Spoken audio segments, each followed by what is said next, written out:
L'histoire commence lors d'une nuit pluvieuse, où un homme inflige une raclée à une petite fille nommée Suzune, sous les yeux d'un jeune garçon paralysé par la peur. Après cela, l'homme emmène la fillette et l'enferme dans une pièce.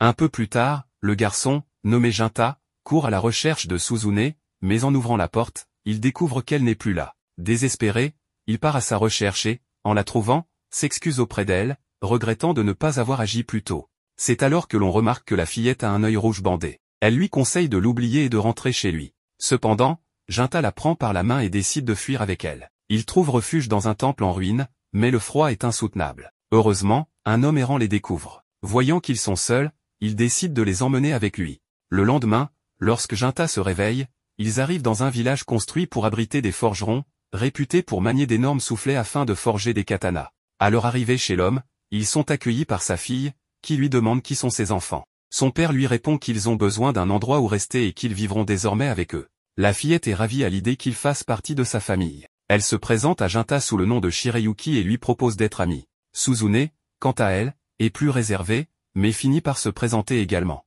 La nuit tombée, Junta, incapable de dormir, interroge l'homme, Motoharu, lui demandant s'il est un samouraï. Celui-ci lui répond qu'il est en réalité un sentinelle chargé de protéger des personnes et des objets importants. Le temps passe, et les enfants deviennent amis, appréciant leur nouvelle vie. Un jour, après avoir joué et dit au revoir à leur ami Chitose, Junta interroge Shirayuki sur sa mère, Yokaze, sachant qu'elle les a aidés à obtenir l'autorisation de vivre dans le village de Kadono. Shirayuki lui explique que sa mère passe son temps au temple, car elle est une Itsukihime, aussi appelée prêtresse du dieu du feu. Seul le chef du village et son père ont le droit de la voir, car les règles interdisent aux Itsukihime d'interagir avec les gens ordinaires, de peur que cela ne contamine leur pouvoir sacré. Cela fait de nombreuses années qu'elle ne l'a pas vue. Le temps s'écoule encore, et Junta commence un entraînement avec Motoharu.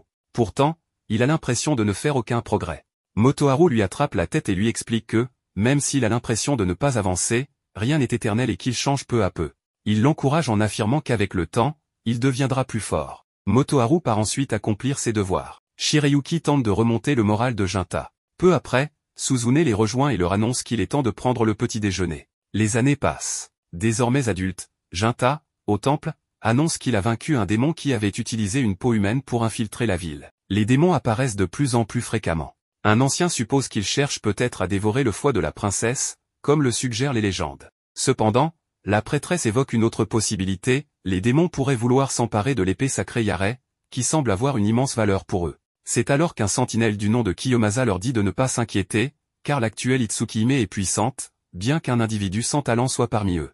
Junta lui demande s'il a un problème avec lui, mais avant qu'une dispute n'éclate, la prêtresse intervient, rappelant que l'endroit est sacré et doit être respecté. Kiyomasa se fait réprimander et finit par s'excuser. Une fois la réunion terminée, tout le monde part, sauf Junta, qui reste sur place. On découvre alors que la prêtresse actuelle n'est autre que Shirayuki. Elle lui demande de l'appeler par son prénom lorsqu'ils sont seuls, mais Junta lui répond que son rôle mérite le respect. Pourtant, en voyant sa tristesse, il finit par céder et l'appelle par son prénom, ce qui la réjouit. Elle lui annonce que Suzune est ici. Lorsqu'il va la voir, il constate que, malgré les années passées, elle a toujours l'apparence d'une enfant. Shirayuki explique à Junta qu'il ne doit pas se fâcher contre Suzune pour s'être introduite ici. Elle n'en pouvait plus d'attendre son retour à la maison et a décidé de venir l'attendre au sanctuaire. Junta la réveille, et après qu'elle lui ait souhaité la bienvenue, il lui rappelle que cet endroit est interdit. Fâché, Suzune lui demande pourquoi lui a le droit d'y aller et pas elle. Junta lui répond que ce sont les règles et qu'elle doit les respecter. Mais alors qu'ils discutent, il sent une présence et ordonne à Suzune de se taire. Si quelqu'un découvrait qu'elle est entrée clandestinement dans le sanctuaire, elle risquerait d'être exécutée pour blasphème. Aussitôt, Suzune s'enfuit pour se cacher. Peu après, un ancien arrive au sanctuaire, attendant une réponse concernant la proposition qu'il avait faite auparavant. Shirayuki lui permet d'entrer, et en entrant, elle demande à Junta de lui accorder quelques minutes, bien que Junta lui réponde que son devoir est de rester aux côtés de la princesse. Cependant, Shirayuki lui assure qu'il n'y a pas de problème et,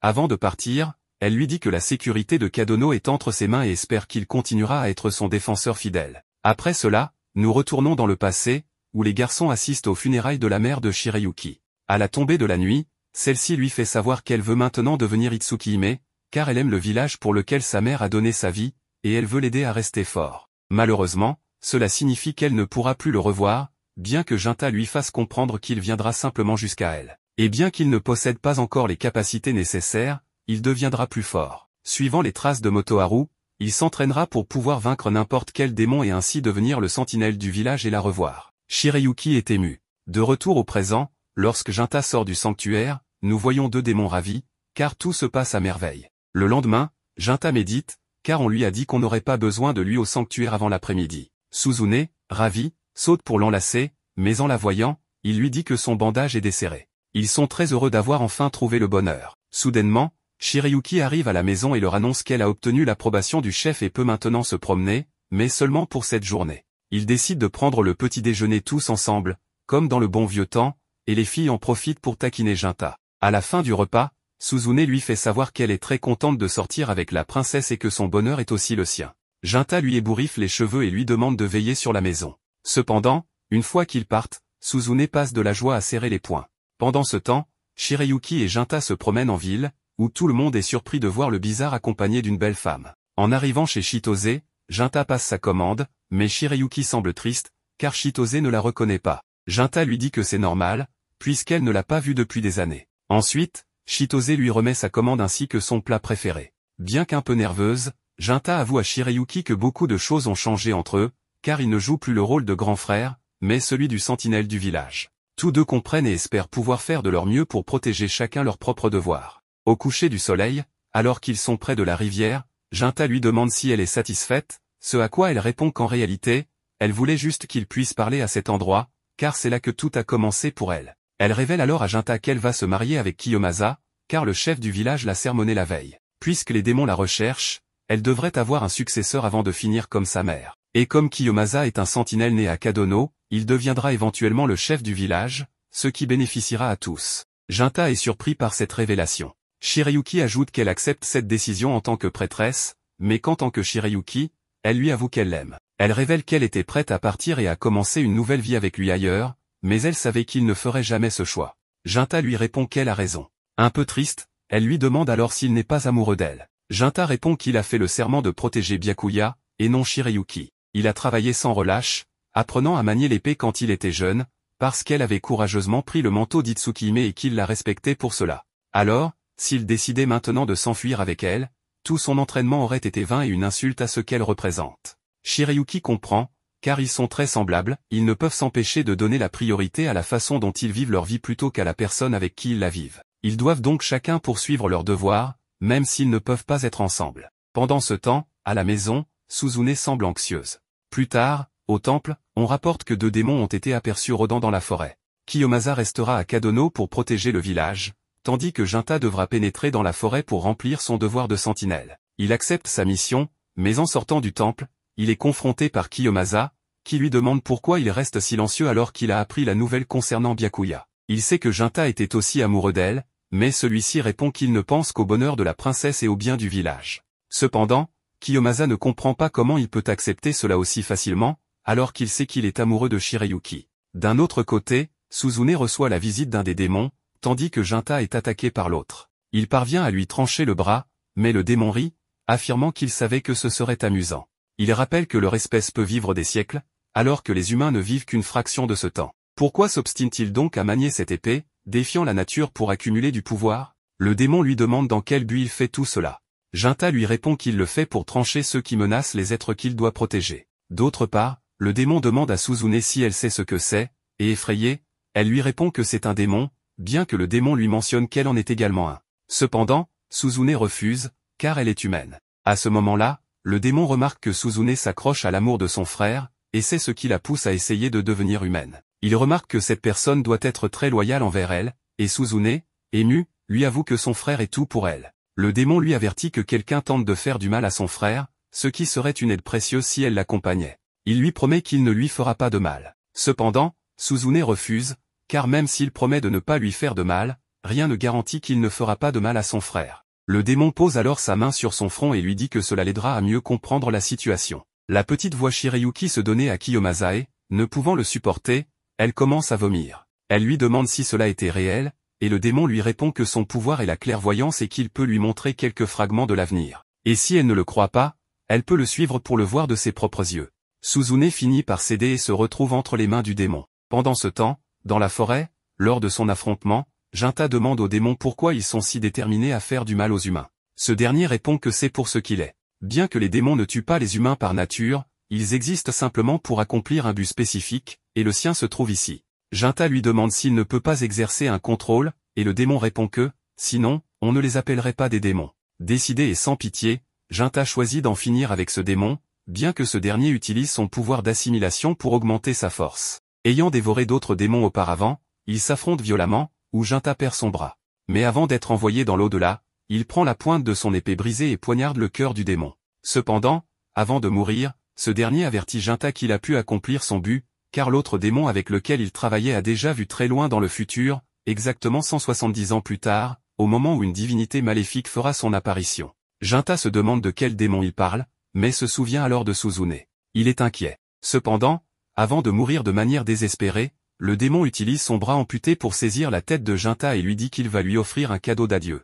Pendant ce temps, Kiyomasa tente d'approcher Shirayuki, mais elle l'arrête, lui disant qu'il devrait au moins attendre de savoir si Jinta est en sécurité. Il lui répond que c'est le meilleur moment, et si la chance leur sourit, cette nuit suffira. Où veux-tu que je continue à attendre? La décision te revient, dit-il, et à ce moment-là, Shirayuki se souvient de la promesse que lui avait faite Jinta, ce qui lui permet de comprendre qu'elle a également fait un serment pour protéger Kadono. Elle se prépare à offrir une nuit de passion à Kiyomasa, tandis que lui pense que tant elle que Jinta sont fous. Cependant, ils sont interrompus par le démon, qui dit à Suzune que, comme elle peut le voir, ce n'était pas une illusion. Suzune est choquée et lui demande ce qu'elle est en train de faire, tandis que, de son côté, Jinta récupère son bras et remarque que le corps du démon a disparu. Mais maintenant, ce qui est le plus important, c'est d'aller auprès de Suzune.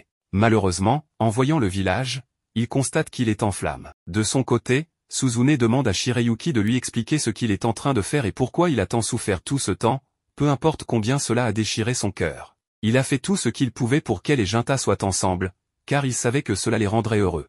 Le voir s'approcher d'une autre personne aurait été insupportable, c'est pourquoi il a accepté que ce soit elle. Mais malgré tout ce qu'il a fait, maintenant elle est avec un autre homme. Shirayuki comprend que Suzune n'a jamais laissé son corps ni son esprit se développer, afin de pouvoir continuer à être la petite sœur de Jinta. Malheureusement, maintenant, elle doit vivre en tant qu'Itsukihime pour préserver l'héritage de Kadono. De plus, c'est la seule façon pour elle de rendre à Jinta l'amour qu'il lui a donné. Suzune lui demande si elle parle sérieusement. Elle a pris tout ce qu'elle a toujours voulu, et maintenant elle va tout jeter pour des inconnus. En colère, elle lui demande comment elle osait finir par enlever son bandage. Elle commence à rire comme une psychopathe, lui demandant si cela l'amuse de la faire passer pour une idiote. Shirayuki lui demande de s'arrêter, mais Suzune lui ordonne de se taire. Le démon lui dit qu'elle avait raison, la princesse de cet endroit ne vaut pas la peine d'être sauvée. Son cher frère risque sa vie pour elle, tandis qu'elle lui plante un couteau dans le dos.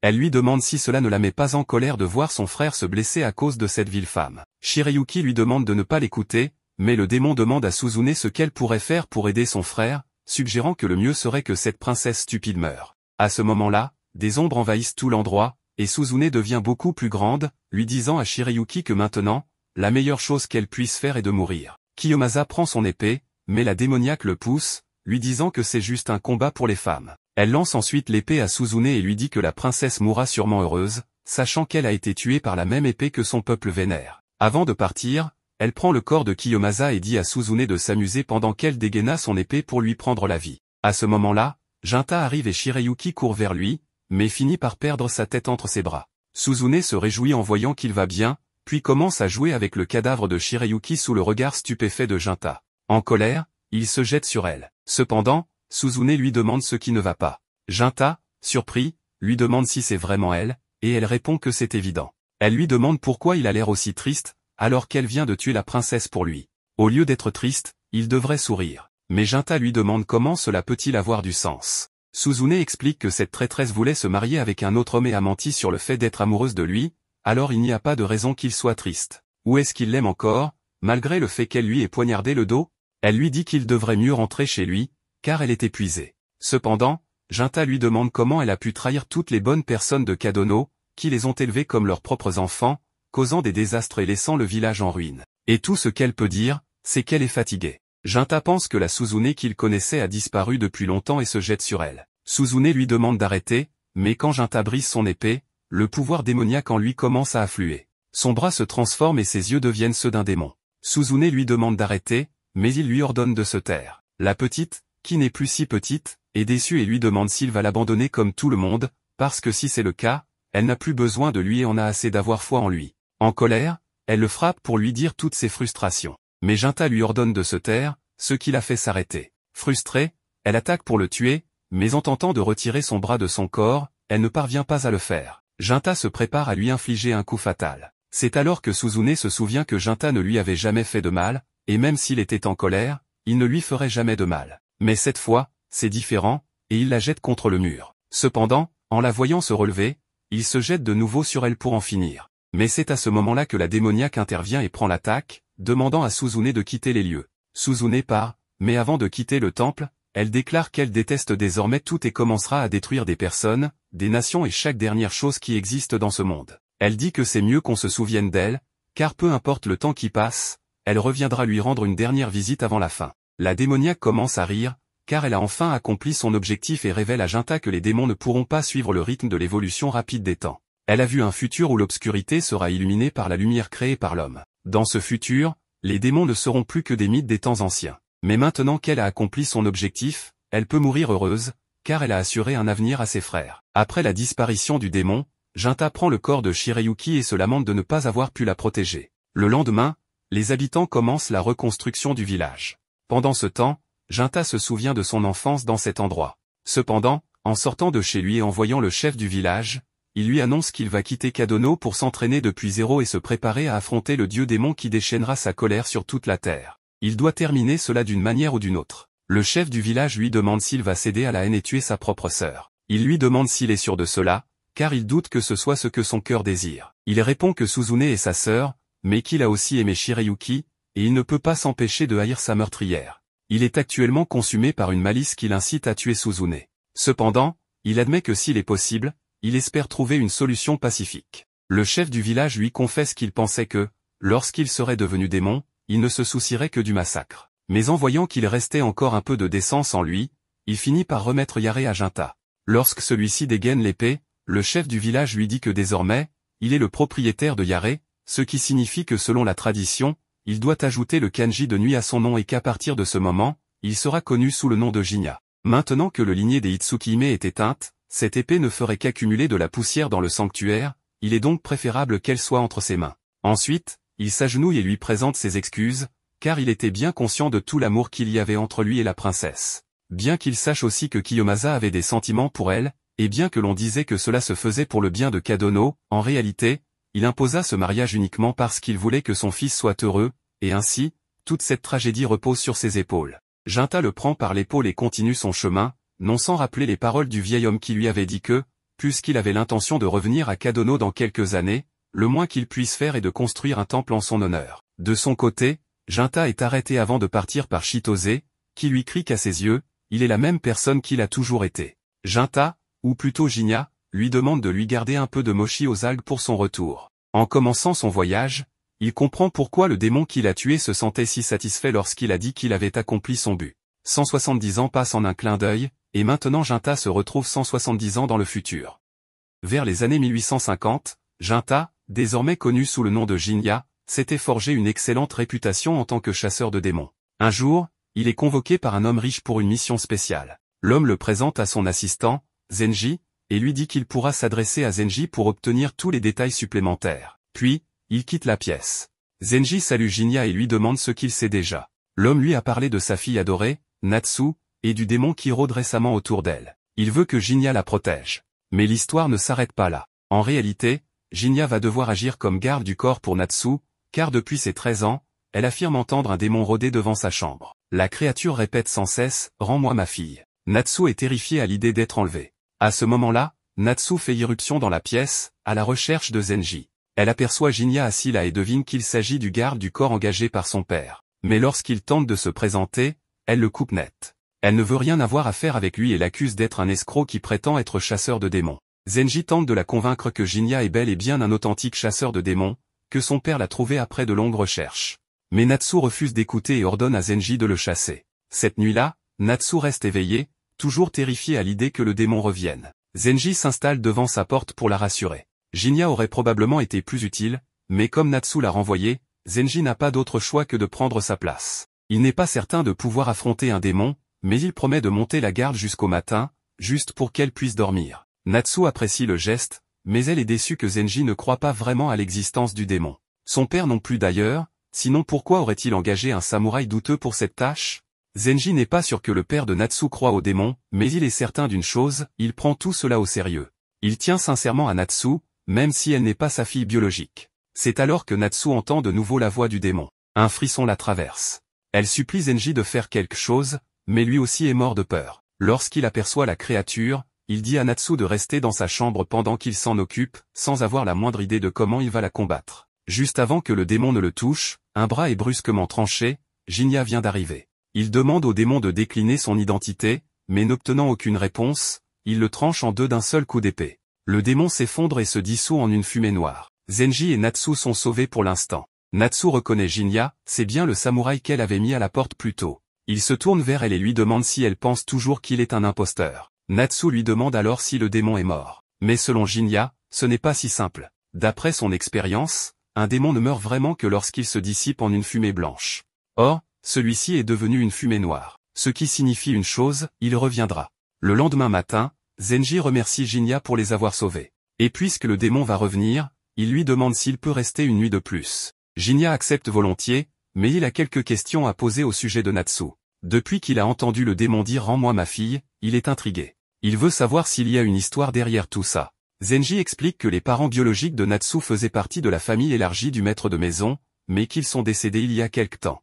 Depuis, le maître a recueilli Natsu et l'a élevée comme sa propre fille. Au cas où Jinya aurait des doutes, Zenji le rassure immédiatement, il est absolument impossible que Natsu soit l'enfant d'un démon. Si cela avait été le cas, jamais son maître ne l'aurait adopté. La femme de ce dernier a été tuée par des démons, et peu de temps après, son fils s'est enfui, et n'a plus jamais donné signe de vie. Depuis, le maître voue une haine viscérale aux démons, les tenant pour responsables de la perte de sa famille. Plus tard dans la soirée, Natsu dîne avec son père adoptif. Celui-ci lui demande si tout se passe bien avec son nouveau garde du corps. Natsu admet qu'au début elle était un peu méfiante envers Jinya, mais après l'avoir vu à l'œuvre, elle est convaincue qu'il est un vrai chasseur de démons.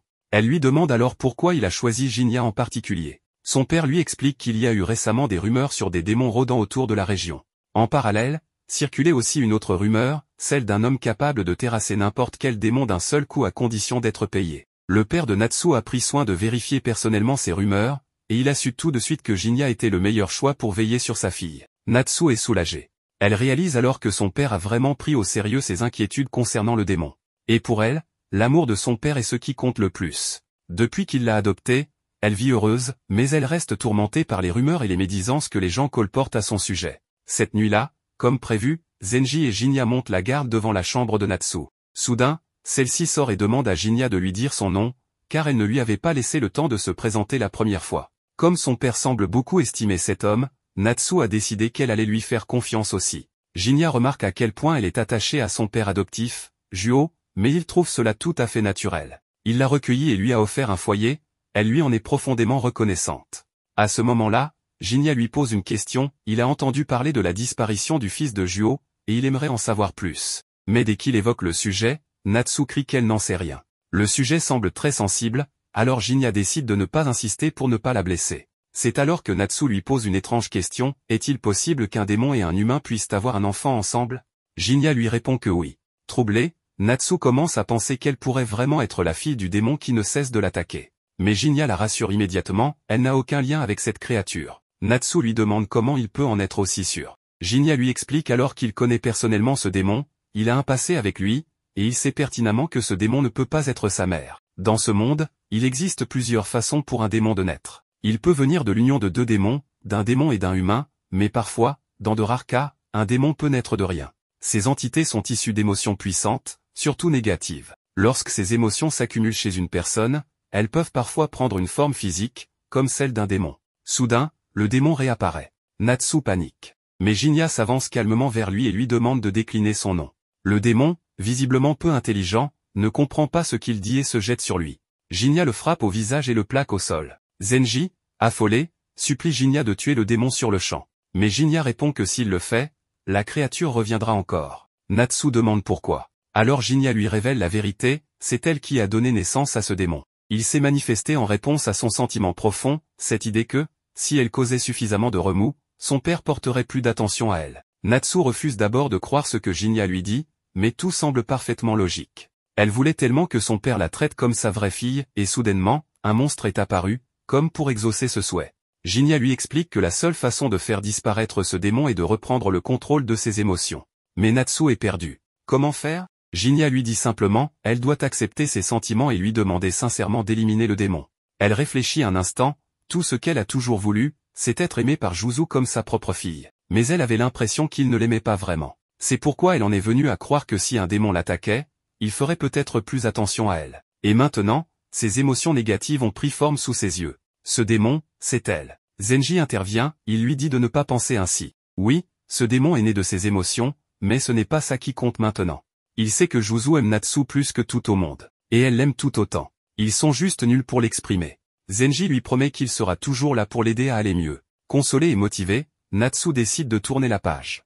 Elle regarde Jinya et lui dit de tuer le démon une bonne fois pour toutes. Aussitôt, Jinya dégaine son épée et tranche la créature en deux. Cette fois, le corps du démon se dissipe en une brume blanche. Jinya en est certain, il ne reviendra pas. Mais plus tard, dans la nuit, le corps du démon commence lentement à se reformer. Jinya s'en doutait. Si le démon venait uniquement des émotions de Natsu, il aurait disparu pour de bon. Ce retour signifie qu'une autre personne y a mêlé ses propres sentiments. Et Jinya ne voit qu'une seule possibilité, la femme décédée, c'est-à-dire la mère de la fille. Privée des émotions de Natsu, le démon lutte pour garder sa forme. Jinya n'a que de vagues souvenirs de sa mère. Mais il est triste que les choses aient tourné ainsi. Il sait qu'il doit maintenant mettre un terme à ses souffrances et l'aider à trouver la paix. Le lendemain matin, Jinya s'apprête à partir. Natsu et Zenji viennent le remercier, mais il leur dit que ce n'est pas nécessaire. Il a déjà été payé et c'était aussi sa façon à lui de faire amende honorable. Natsu ne comprend pas, alors Jinya explique, en grandissant, il a eu le temps de réfléchir à ses choix. Il croyait faire ce qu'il fallait en fuguant avec Suzune à l'époque, mais il n'a jamais pensé à ce que ça ferait à son père, ni à l'impact sur le monde autour de lui. Elle reste confuse, alors il lui dit simplement, apprécie la gentillesse de ton père. Il s'éloigne. Un peu plus tard, Juzu sort à son tour. Zenji lui demande pourquoi il n'est pas venu remercier Jinya. Mais Juzu répond qu'il n'en voyait pas l'utilité, il savait dès l'instant où Jinya est arrivé qu'il réussirait. Zenji s'interroge. Pourquoi autant de foi en un simple chasseur de démons? Juzu répond calmement, c'est normal pour un père de croire en son enfant. Les autres n'ont toujours pas compris que Jinya est le fils de Juzu et ce dernier n'a pas l'intention de leur dire. Avant de partir, Natsu demande à Juzu s'il y a quelque chose qu'elle peut faire pour aider. Il lui demande pourquoi. Elle explique que Jinya lui a dit qu'elle devait lui rendre sa gentillesse. Juzu sourit. Il est heureux de savoir que Jinya pense encore qu'il est quelqu'un de bien. Mais il dit à Natsu qu'elle n'a rien à lui rendre. La seule chose qu'un enfant peut faire pour rendre son parent heureux, c'est de vivre une vie longue et pleine de bonheur.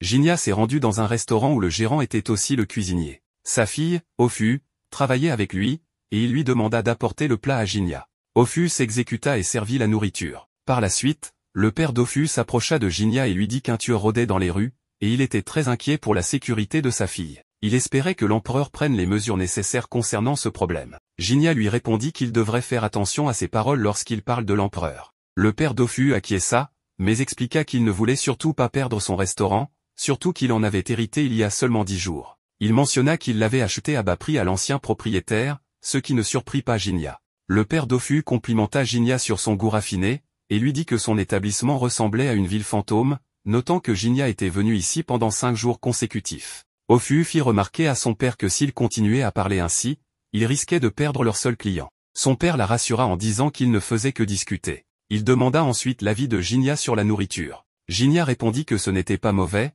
mais que la portion était vraiment petite. Le père d'Ofu reconnut la franchise de Jinya et lui dit qu'il était le meilleur chef de la ville à avoir préparé ce plat. Jinya lui demanda s'il y avait une raison à cela. Le père d'Ofu répondit que tout le monde a ses propres problèmes, et supposa que le passé de Jinya n'avait pas été simple. Jinya confirma que c'était effectivement le cas. Le père d'Ofu dit à Jinya qu'il pensait qu'il devait avoir pas mal d'argent. Jinya précisa qu'il travaillait justement pour en obtenir. Le père d'Ofu lui demanda alors quel était son métier. Jinya répondit qu'il était chasseur de démons, ce qui fit beaucoup rire le père d'Ofu. Il lui demanda ensuite s'il se rendait maintenant à Atlantis, ce que Jinya confirma. Alors que Jinya s'apprêtait à partir, le père d'Ofu lui rappela ce qu'il lui avait dit à propos du tueur. Selon les rumeurs, ce tueur ne se servait même pas de son épée, mais les victimes étaient retrouvées complètement mutilées. Le nombre de corps retrouvés était préoccupant, et de nombreuses personnes avaient disparu récemment, peut-être attaquées ou enlevées par ce tueur. Certaines personnes pensaient que des démons étaient responsables. Jinya demanda alors où se trouvait le tueur.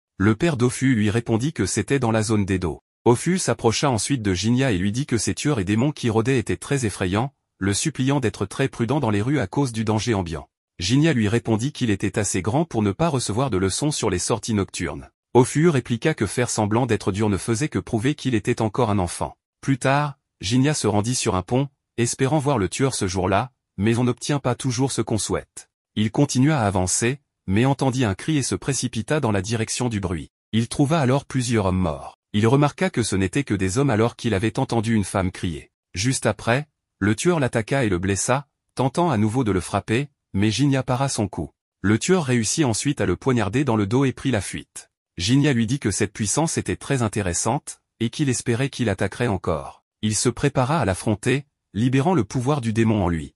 Le tueur attaqua de nouveau, mais Jinya brisa son épée et tenta de contre-attaquer, sans succès. Jinya le poussa à recommencer. Le tueur lui dit d'attendre et se révéla. Jinya lui demanda son nom. Le tueur répondit qu'il s'appelait Mosuke.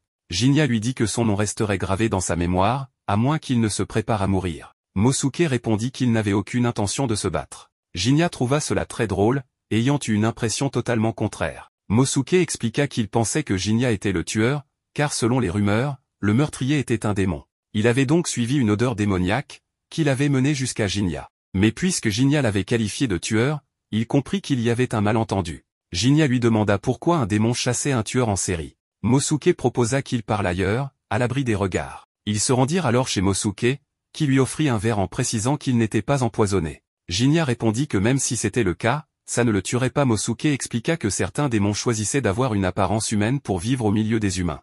Et même s'ils ne mentent pas, ils savent très bien dissimuler la vérité. Il dit à Jinya qu'il vivait dans cette modeste maison. Jinya lui répondit que malgré tout, il était un démon particulier. Mosuke expliqua que son pouvoir s'appelait invisibilité, et qu'il était classé parmi les démons supérieurs, ayant vécu plus de 100 ans. Jinya lui répondit que cela ne changeait rien, car il restait faible. Mosuke admit que la classification des démons supérieurs dépendait plus de leur pouvoir que de leur force physique. Certains étaient plus lents et plus faibles que les démons inférieurs, et il se comptait parmi eux. Jinya lui demanda s'il n'était donc pas le tueur en série. Mosuke confirma que non, et Jinya affirma qu'il ne l'était pas non plus.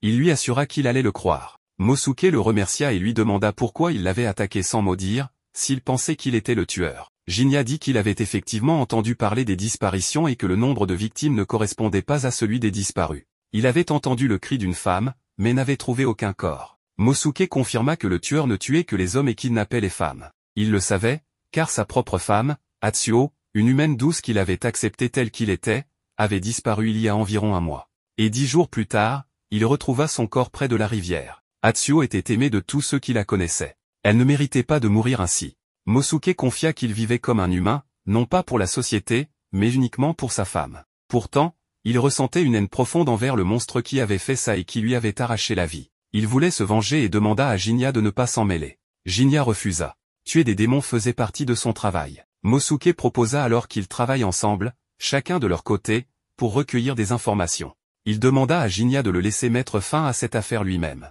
Jinya lui demanda s'il cherchait vraiment la vengeance.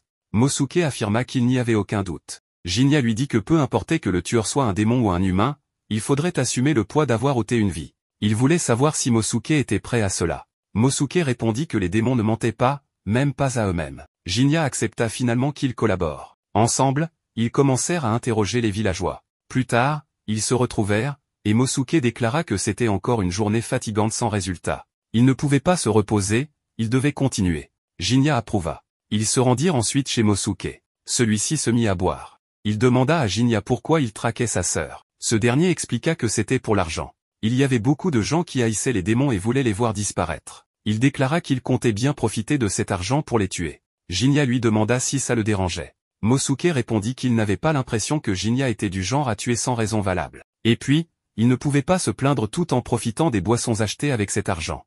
Il rit et ajouta que c'était l'une des raisons. Mosuke lui demanda quelle était l'autre. Jinya répondit qu'il voulait aussi devenir plus fort. Il s'était donné pour mission d'arrêter un démon en particulier. Mosuke demanda s'il voulait l'arrêter ou le tuer. Jinya expliqua qu'il avait été humain, mais qu'en voyant un démon tuer la femme qu'il aimait, il s'était transformé. Tuer les démons qui menaçaient les humains lui semblait naturel. Mosuke lui fit remarquer qu'il avait quand même laissé ce démon en vie. Jinya pensa à Suzune, lorsqu'elle s'était transformée, et reconnut qu'il ne savait pas encore quoi faire s'il la revoyait. Il avait besoin de beaucoup de force. Il avoua être un lâche.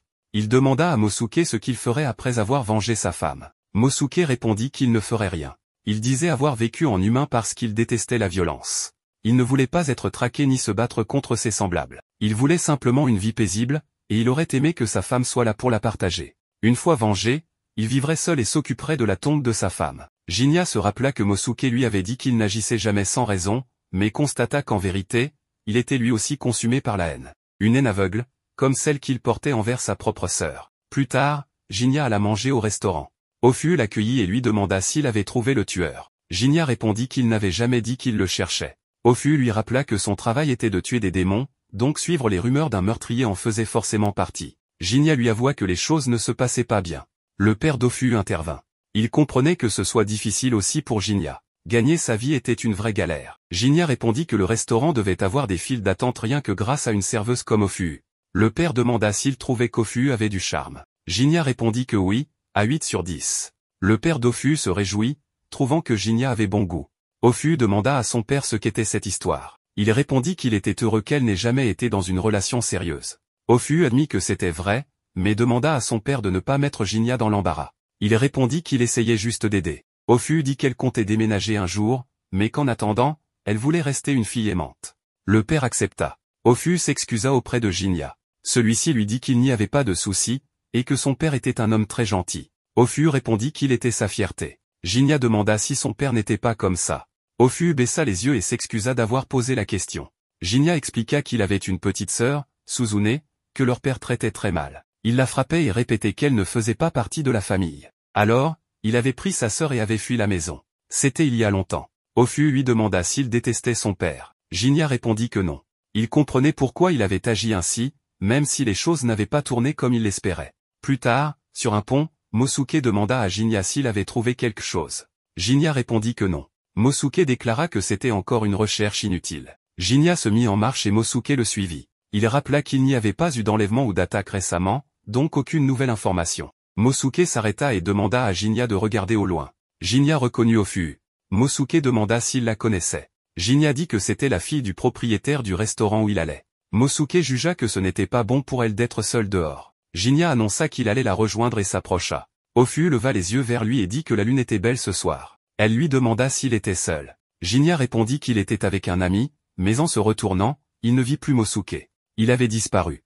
Mosuke lui fit savoir qu'il ne s'était pas montré à elle. Il conseilla à Jinya de ne pas hésiter à la raccompagner. Il ne voulait pas qu'elle devienne une victime du tueur. Ofu demanda si quelque chose n'allait pas. Jinya répondit que tout allait bien, puis lui demanda pourquoi elle était là. Ofu expliqua qu'elle admirait les fleurs. Elle décrivit leur beauté et leur rareté, disant qu'elles fleurissaient en hiver et étaient parmi les plus belles. Jinya admit qu'il n'avait jamais rien vu d'aussi joli. Ofu lui dit qu'elle les tenait précieusement et les admirait à cause de leur forme magnifique. Elles fleurissaient au printemps. Jinya lui demanda de rentrer chez elle, pour ne pas inquiéter son père. Elle accepta et le remercia. En chemin, Ofu fit remarquer que la meilleure chose que Jinya pouvait faire pour le moment, c'était de prendre un peu de temps pour lui. Il semblait bien trop dur envers lui-même. Jinya acquiesça, bien qu'il restât convaincu que ce fardeau était le sien à porter, un poids qu'il supportait depuis toujours. Pourtant, même s'il comprenait le point de vue de son ami, la jeune femme pensait que la vie serait bien trop triste si l'on ne pouvait jamais se reposer. Le problème, c'est que Jinya ne voyait rien d'autre dans la vie que sa mission, même s'il ne le disait pas ouvertement. Il s'excusa auprès d'Ofu, et confessa qu'il n'était pas capable de suivre son conseil. À un moment, Ofu s'arrêta pour admirer quelques fleurs de daphné d'hiver, une plante qui stocke ses nutriments en automne et fleurit au printemps, après l'hiver. Jinya apprécia le parfum de la plante pendant que la jeune femme partageait que le daphné symbolise l'arrivée du printemps. À proximité, poussaient aussi des herbes de Pittosporum, que Jinya reconnut immédiatement, c'était un bon remède lorsqu'il était préparé en soupe, une médecine courante dans le village de Kadono où il avait grandi. D'après lui, une amie d'enfance en buvait souvent, car elle était le genre d'enfant à se gaver de sucreries desquelles on avait l'occasion, avant de prendre cette soupe pour réparer sa bêtise. Ofu plaisanta en disant qu'elle devait être une personne extraordinaire. Jinya ajouta qu'il la laissait toujours le guider dans la vie. C'est alors qu'Ofu comprit que ce soi-disant but unique n'était peut-être pas aussi vrai qu'il le prétendait. Elle voyait bien que cet homme aimait les soba, appréciait la beauté des fleurs, et chérissait des souvenirs très précieux. Mais aujourd'hui, il était tellement concentré sur l'accomplissement de son devoir qu'il avait perdu de vue tout ce qui l'entourait. C'est pour cela qu'elle lui avait conseillé de se détendre de temps en temps. Après tout, les fleurs éclosent partout. Jinya ne s'en était tout simplement pas rendu compte, mais s'il ouvrait les yeux, il pourrait peut-être remarquer les signes que la vie lui envoyait. Quand ils arrivèrent chez Ofu, Jinya remarqua que la lumière était allumée et imaginait que le père de la jeune fille devait être réveillé, l'attendant avec inquiétude. Elle admit que son père pouvait être surprotecteur, mais Jinya comprenait, les parents étaient toujours comme ça. Si tel était le cas, la jeune femme se demanda pourquoi le jeune homme s'était montré aussi inquiet pour elle. Mais ce n'était pas une question à laquelle elle s'attendait à avoir une réponse. Les deux se quittèrent avec le sourire, et Jinya invita Ofu à lui apprendre d'autres noms de fleurs un jour ensoleillé. Après le départ de la jeune femme, Mosuke apparut et déclara qu'elle était vraiment une personne exceptionnelle. Jinya allait protester, lui reprochant d'avoir espionné leur conversation, mais Mosuke insista, il fallait continuer à enquêter sur le tueur. Plus tard, durant sa veille, Jinya aperçut un homme ivre qui titubait sur un pont, en pleine nuit. Juste derrière lui, une femme traversa également le pont et rougit en croisant le regard de Jinya. Mais ce moment chaleureux fut brusquement interrompu, l'homme ivre fut soudain tué par une force maléfique dissimulée. À partir de là, la nature occulte de la créature disparut, elle révéla sa forme démoniaque sans la moindre gêne, baignée par la lumière de la lune. Jinya fut immédiatement attaqué. Il parvint à frapper l'armure de la bête pour se défendre, mais sa peau était aussi dure que du béton. La jeune femme, paniquée, essayait de comprendre ce qui se passait, pendant que Jinya lui ordonnait de ne pas bouger, à moins de ne pas tenir à sa vie. Lors d'une attaque suivante, Jinya esquiva et frappa les crocs du monstre, mais sans plus d'effet. Pire encore, le coup projeta Jinya loin de la jeune femme, la laissant vulnérable. Et en effet, elle fut attaquée. Mais Mosuke utilisa son invisibilité pour la pousser hors de portée et la sauver in extremis. Jinya repartit à l'attaque et réussit à porter plusieurs coups. Pourtant, même le célèbre sabre Yara ne semblait pas capable de percer l'armure naturelle de la créature. Après cette brève série d'attaques, le démon s'envola soudainement, comme s'il montait des escaliers invisibles dans le ciel. Malgré la puissance indéniable du monstre, Mosuke croyait qu'il pourrait retrouver son repère. Jinya lui demanda de ne pas se précipiter, mais Mosuke lui répondit que ce n'était pas encore son heure, et lui demanda de s'occuper de la jeune femme pendant qu'il partait seul à la chasse aux sorcières. Jinya entendit alors la jeune femme dire qu'elle ne pouvait pas se relever seule, alors il lui tendit la main. Une fois debout, elle confia que le froid de son épaule lui avait rappelé des souvenirs. Elle s'étonna ensuite que le sabreur ne se souvienne pas d'elle. C'est alors que Jinya la regarda de plus près et réalisa qu'il se tenait devant Natsu. Visiblement, les 3 années qui s'étaient écoulées depuis leur dernière rencontre avaient transformé son apparence au point qu'elle en était méconnaissable. En revanche, Natsu lui dit qu'il n'avait pas changé, ce à quoi il répondit que c'était naturel, il ne vieillissait pas beaucoup. Il lui demanda si elle avait l'habitude de se promener à cette heure-là, et elle répondit que non, qu'elle rentrait juste après avoir fait une livraison pour un client. Touché par son sens des responsabilités, Jinya remarqua qu'elle avait beaucoup mûri, et que son sourire était plus naturel qu'avant. Natsu rougit et le remercia pour le compliment. Puis elle se rappela que, de toute façon, elle ne pouvait pas rester une enfant éternellement. Soudain, un homme surgit de l'obscurité et lança, à moitié moqueur, que la jeune fille était toujours le même garçon manqué qu'avant, ce qui la fit sursauter. Puis l'homme se révéla et Jinya sourit en reconnaissant Zenji après tout ce temps. Un peu plus tard, il mentionna que Natsu avait été attaqué par le démon. Zenji perdit son calme et protégea la jeune fille, exigeant que les gardes soient appelés, tandis que Jinya expliquait qu'il poursuivait l'assassin depuis un certain temps, et que son attaque était probablement une simple coïncidence. Quoi qu'il en soit, si Natsu avait besoin d'aide, elle devait chercher Jinya au restaurant. S'il était sollicité, le chasseur de démons facturerait moins cher que la dernière fois. Sur ces mots, Jinya partit, mais Zenji interrompit son départ pour lui conseiller de se rendre dans la ville-temple, où se trouvait un temple abandonné depuis la mort de son prêtre en chef, il y a de nombreuses années. On disait qu'on y entendait la voix d'une femme chaque nuit. Le temple portait le nom de Mizuo, et les rumeurs affirmaient qu'un démon y résidait. Pendant ce temps, Mosuke poursuivait la bête en fuite, croyant avoir perdu toute chance de la rattraper, jusqu'à ce qu'un cri de femme se fasse entendre. Il vit le démon bondir de toit en toit, transportant sa victime dans ses griffes. Instantanément, il fut replongé dans le traumatisme de la découverte du corps de sa femme, tuée par cette bête insatiable. La haine qui coulait dans les veines du démon mineur prit le dessus, et il courut, katana en main, jusqu'au temple Mizuo, qu'il pénétra sous sa cape d'invisibilité. À l'intérieur, le démon dévorait sa victime, confirmant les craintes de Mosuke, cette créature avait bel et bien tué sa femme. Il prévoyait de partir et de revenir avec Jinya, mais la scène grotesque de la femme déchiquetée fut si marquante que son esprit fut submergé par une envie irrésistible d'attaquer le démon de toutes ses forces. Cette témérité lui coûta cher, la bête le frappa de plein fouet avec ses crocs acérés. À partir de cet instant, Mosuke ressentit la gravité de sa blessure et se demanda s'il allait mourir là, avec la haine toujours brûlante en lui. Après avoir consommé la tête de la femme, le démon passa près de lui, comme s'il allait simplement mourir dans quelques minutes, sans possibilité de riposte. En voyant cela, Mosuke sourit et se traita d'inutile. Un peu plus tard, Jinya arriva au temple abandonné et vit son ami, à quelques secondes de la mort. En deuil de son état, Mosuke lui demanda une dernière faveur, il lui tendit une dague forgée à Kadono, réputée pour pouvoir tuer les démons. Avec cette arme, Jinya devait venger la femme de Mosuke. Le sabreur promit de le faire sans hésitation, mais en échange, il demanda à recevoir les pouvoirs de son ami. Honorant cette demande, Mosuke lui transféra sa force. Jinya utilisa alors son bras démoniaque pour puiser dans le subconscient tourmenté de son ami. Malgré la douleur, des images d'amour et d'affection pour sa femme complétaient ce tableau, dépeignant une relation improbable entre un humain et un démon. Le jour où elle découvrit la véritable identité de son mari, elle réagit comme si ce n'était rien d'important. Car celui dont elle était tombée amoureuse n'était ni humain ni démon, mais Mosuke. Après avoir vu son ami se dissiper dans l'air comme de la poussière, Jinya scella la promesse avec ces mots, « Ton vœu est gravé dans mon cœur ». Pendant ce temps, le démon réfléchissait à sa condition. Depuis qu'il avait acquis la conscience, le démon se sentait né pour anéantir les hommes de ce monde. Depuis lors, il cherchait à assouvir sa faim, bien qu'il ignorât pourquoi ou pour qui. Quoi qu'il en soit, le démon devait bientôt retourner quelque part, bien qu'il ne sache pas où. Mais parmi tout ce qu'il ignorait, une chose lui était certaine, il ne pouvait pas retourner dans son état actuel. Quelques heures plus tôt, la bête avait capturé une femme nommée Yunagi en ville, et devait finir de se nourrir d'elle, car son corps démoniaque l'exigeait, à chaque instant, il voulait consommer davantage. À en juger par ses vêtements voyants, elle était probablement une courtisane. À un moment donné, cette personne s'appelait Yunagi, mais cela n'avait plus d'importance.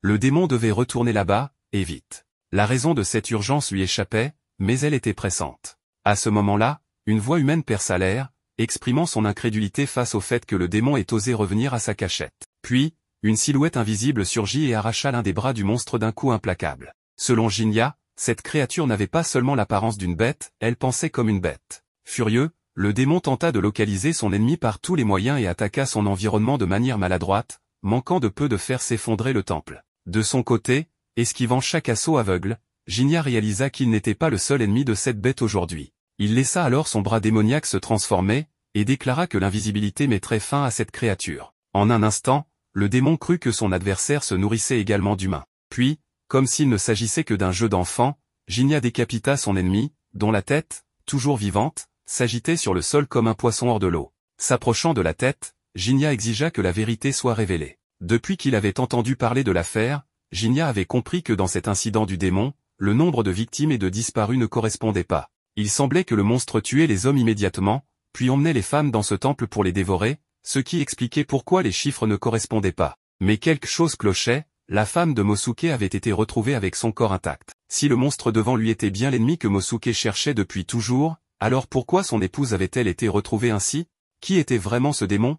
Un corps, répondit la bête. Plus tôt, le démon avait accusé Jinya de se nourrir lui aussi de corps, et Jinya admit que c'était vrai, mais pas de femmes humaines, plutôt de démons avides. Par ailleurs, Jinya ne se gêna pas pour saisir la tête de la créature et avouer qu'il adorerait posséder son pouvoir. En l'analysant plus attentivement, il remarqua qu'elle possédait la capacité Aranka, qui offrait un énorme gain de vitesse pendant un court instant. En activant cette technique, Jinya pouvait se déplacer dans les airs comme s'il marchait dessus. Ainsi, il comprit la puissance du monstre, mais pas son cœur. À la recherche de ce dernier, Jinya pénétra dans l'intériorité de la bête et y vit une fille maltraitée, jetée dans une rivière. Alors qu'elle coulait, elle ne pensait qu'à revenir et trouver un corps. À chaque seconde qui passait, son désir devenait plus pressant. Elle devait revenir auprès de cette personne. Jinya demanda alors qui était ce démon, et la bête répondit, Atsuo.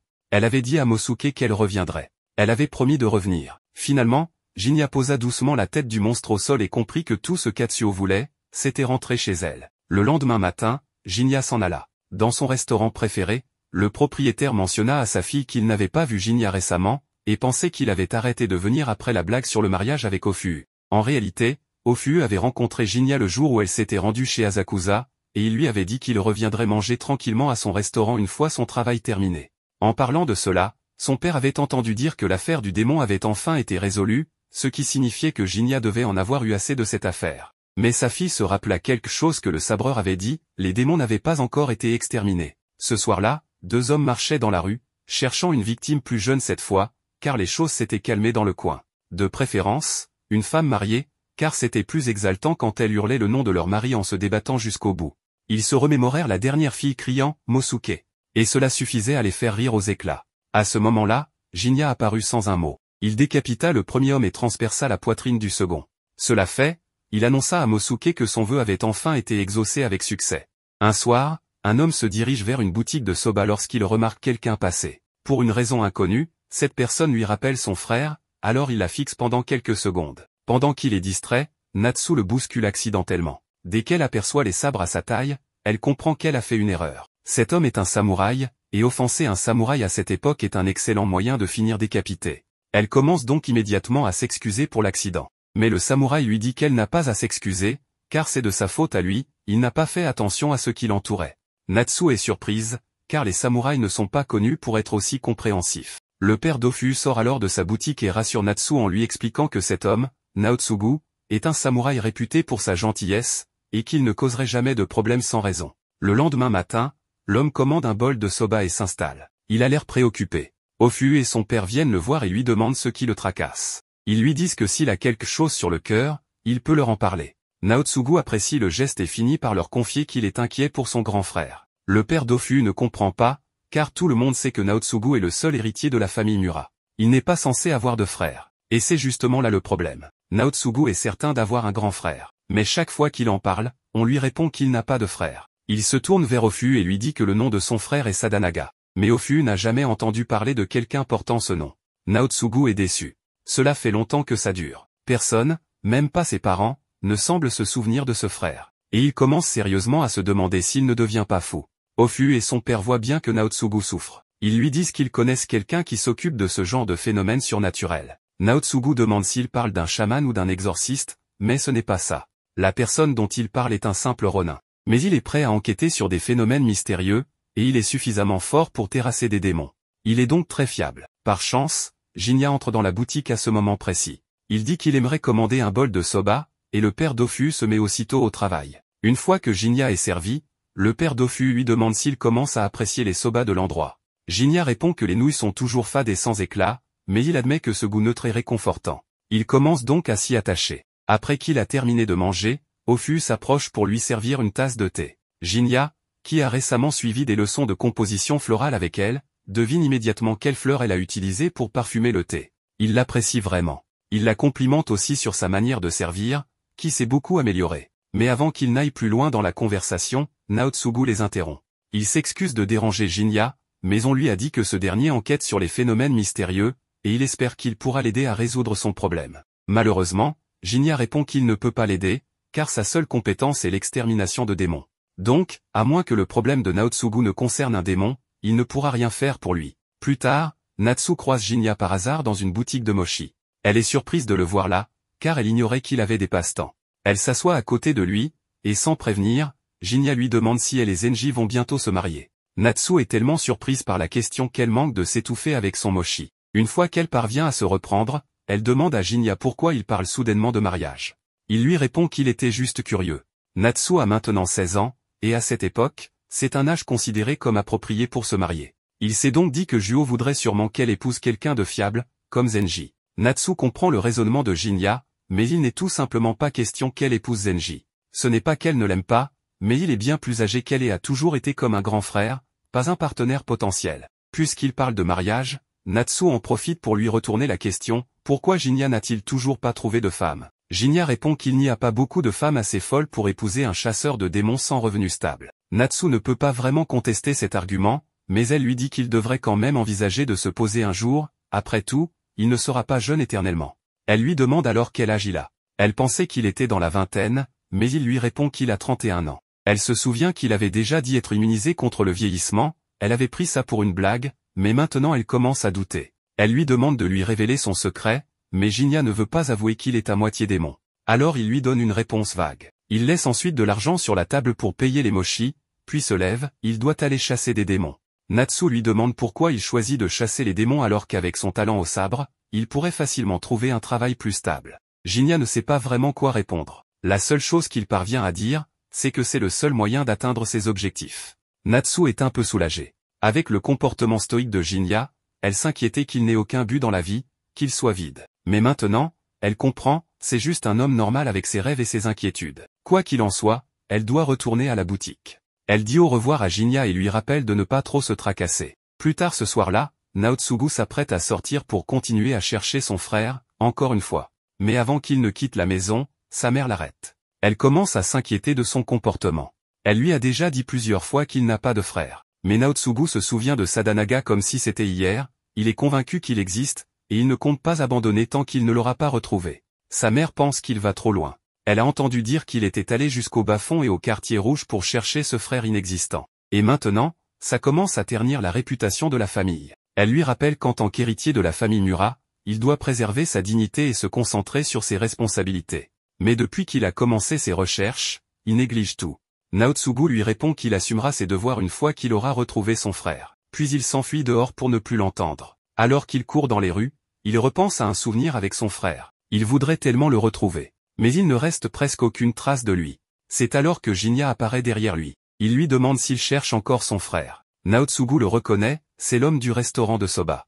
Et Jinya lui annonce qu'il a finalement décidé d'enquêter sur son problème. Il précise cependant qu'il ne peut rien garantir, il n'est pas sûr de pouvoir retrouver Sadanaga. Mais pour Naotsugu, ce n'est pas grave. Il est déjà soulagé que quelqu'un accepte enfin de l'aider. Avant tout, Jinya a besoin de savoir ce que Sadanaga faisait avant de disparaître. Naotsugu s'apprête à l'inviter chez lui pour discuter, mais il se souvient que sa mère est là. Et elle n'approuverait jamais qu'il embauche quelqu'un pour chercher Sadanaga. Il décide donc de se retrouver ailleurs. Il se retrouve après la fermeture dans la boutique de soba. Mais avant de poursuivre la discussion sur Sadanaga, Naotsugu veut poser une question, il a remarqué que le sabre de Jinya est d'une qualité exceptionnelle. Il lui demande donc s'il vient d'une famille de samouraïs. Mais ce n'est pas le cas. Jinya explique qu'il a vécu autrefois dans un village de montagne réputé pour ses forgerons. Là-bas, il occupait un rôle qui l'obligeait à manier une épée pour chasser les démons. Et c'est ce qu'il continue à faire aujourd'hui. Quant à l'épée élégante, elle était à l'origine une lame sacrée conservée dans un sanctuaire du village. Mais après un événement tragique, Jinya a obtenu la permission de l'utiliser pour son voyage. Naotsugu reconnaît les motifs sur le fourreau comme étant typiques des forgerons du village de Kadono, et Jinya est impressionné qu'il ait pu deviner cela rien qu'en l'observant. En réalité, Naotsugu est un véritable passionné de lames, il a passé des heures à les étudier sous toutes leurs formes. Il demande à Jinya si son épée a un nom, et Jinya lui répond qu'elle s'appelle Yare. Mais quand il lui demande s'il peut l'essayer, Jinya lui répond froidement que non, là, il va trop loin. Naotsugu comprend son erreur et s'excuse pour avoir dépassé les limites. Ils reviennent alors au sujet principal. Comme il l'a déjà expliqué, le frère de Naotsugu a disparu. Et peu importe combien il cherche, il ne trouve aucun indice. Étrangement, personne ne semble se souvenir que Sadanaga ait jamais existé. Il lui arrive de croiser des gens qui ont des souvenirs vagues de Sadanaga, mais à chaque fois qu'il essaie d'en savoir plus, ces personnes oublient aussitôt de qui elle parlait. La conversation devient sérieuse, au point que le père Dofu prend la parole pour demander s'ils peuvent vraiment parler de tout ça ici. Jinya le rassure, il n'y a presque jamais personne dans cette boutique, et d'après ce qu'il sait, Ofu et son père s'inquiètent sincèrement pour Naotsugu. Donc il n'y voit aucun inconvénient à ce qu'ils écoutent. Jinya demande à Naotsugu s'il se souvient de quand son frère a disparu. Il explique que c'était à la fin janvier, cette année. Et maintenant qu'il y pense, il se rappelle que son frère avait dit qu'il allait rencontrer une fille juste avant de disparaître. Après sa disparition, Naotsugu a trouvé des fleurs dans la chambre de Sadanaga. Il ne connaît pas grand-chose aux fleurs, donc il ne sait pas de quelle variété il s'agissait, mais elles avaient un parfum puissant et des pétales blancs. Jinya lui demande quand il les a vues pour la première fois. Naotsugu explique qu'elles étaient dans la chambre de Sadanaga, ce qui est étrange, car son frère n'était pas du genre à s'intéresser aux fleurs. Jinya lui demande s'il a encore ces fleurs, et par chance, Naotsugu les a conservées avant qu'elles ne fanent. C'est une bonne nouvelle, mais maintenant que Jinya sait que des fleurs ont été retrouvées, il devient très préoccupé. Alors, même si la mère de Naotsugu ne sera sûrement pas d'accord, il va devoir se rendre sur place pour enquêter en personne. Le lendemain matin, Jinya retourne à la boutique de soba et il est agréablement surpris de voir Natsu sur place. Le père d'Ofu est étonné de voir à quel point Jinya et Natsu s'entendent bien. Il dit alors à Ofu qu'elle devrait se bouger un peu avant que quelqu'un ne lui vole Jinya, mais elle ne comprend pas de quoi il parle. À ce moment-là, Jinya demande à Ofu à quel point elle est proche de Naotsugu. Elle répond qu'ils ne sont pas vraiment proches, mais qu'ils discutent souvent quand il vient à la boutique. Si elle devait le décrire, elle dirait que c'est un homme gentil. Le père d'Ofu ajoute cependant que Naotsugu devient parfois un peu trop excité quand on parle d'épée. Et justement, en parlant d'épée, il a quelque chose à offrir à Jinya. Il sort un kogai de samouraï et le tend à Jinya. Ofu lui demande comment il a pu se procurer un tel objet, car seuls les samouraïs y ont accès. Il explique qu'il l'a reçu en cadeau de Naotsugu, mais qu'il souhaite maintenant l'offrir à Jinya. Jinya essaie de refuser, car ce cadeau ne lui était pas destiné, mais le père d'Ofu insiste, un simple tenancier de boutique de soba n'a pas besoin d'équipement de samouraï. Il semble vraiment vouloir que Jinya l'accepte, alors ce dernier finit par céder. Mais il a encore une chose importante à discuter. Il se tourne vers Ofu et lui demande si une fleur avec des pétales blancs et un cœur jaune pourrait être une jonquille. Elle lui répond que c'est possible. Et Jinya commence à s'inquiéter sérieusement, si c'était vraiment des jonquilles qu'on a retrouvées dans la chambre de Sadanaga, alors les choses viennent de se compliquer.